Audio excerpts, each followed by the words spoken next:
Okay, this is my PS3. It's a 40 gigabytes, and I think it's going for the same situation that your PS3 was going until you fix it up.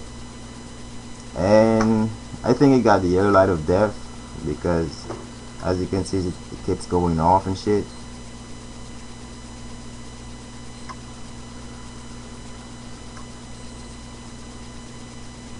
Nothing else would work.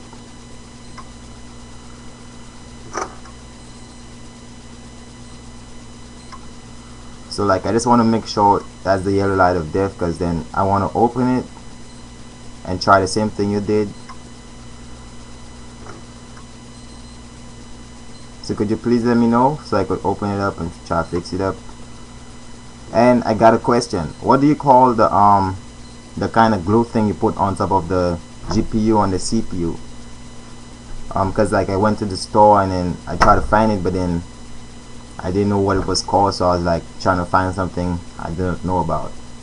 So could you try and like give me the name, please? Thank you.